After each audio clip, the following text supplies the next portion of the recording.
नमस्कार, डी24 तास paid news channel तुम्ही पाहू शकतात। गेल्या 40 ते 35 वर्षापासून बदली कामगार महानगरपालिकेमध्ये काम करत होते, परंतु त्यांना परमनंट ही मिळत नव्हते। त्यामुळे आज माननीय आमदार अनुपभाई अग्रवाल यांच्या माध्यमातून आज यांना 136 लोकांना परमनंट ऑर्डर मिळाली। आज त्यांचा सत्कार कामगारांच्या माध्यमातून करण्यात आला। संपूर्ण 136 कामगार या ठिकाणी उपस्थित होते व त्यांनी आमदार अनुपभाई अग्रवाल यांचा आभार व्यक्त केले। यावेळी प्रतिक्रिया देताना अनुपभाई अग्रवाल गेल्या 35 वर्षापासून धुळेकर नागरिकांची आणि धुळे शहराची हे लोक सेवा करत होते, परंतु शेवटी यांना बदली कामगारच म्हटलं की जायचं।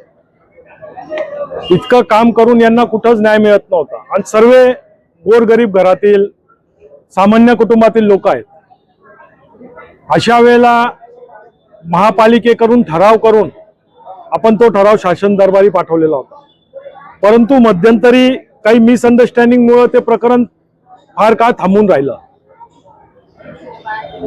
मी फार प्रयत्न केले, काही ना काही अडचणी त्याच्यात निर्माण होत गेल्या, परंतु मी आदरणीय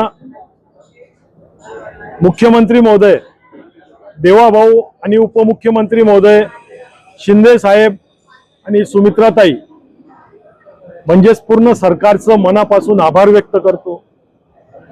आणि काल जेव्हा मी शिंदे साहेबांकडे मंगळवारी गेलो, 0 मिनिटात शिंदे साहेबांनी माझं ऐकून घेतलं आणि गोरगरीब लोकांचं कल्याणाचं काम 1 मिनिटात त्यांनी मान्य म्हणून सही करून दिली।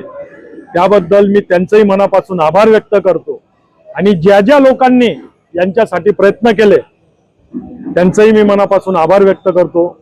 आणि आज एक चांगला दिवस या शहराला आलेला आहे आणि मला वाटतं का एवढ्या मोठ्या प्रमाणावर बदली कामगारांना कायम करण्याचं योग महाराष्ट्रात धुळे महानगरपालिकेला लाभलेला आहे असं मला वाटतं। म्हणून मी यांचं मनापासून सर्वांचं अभिनंदन करतो।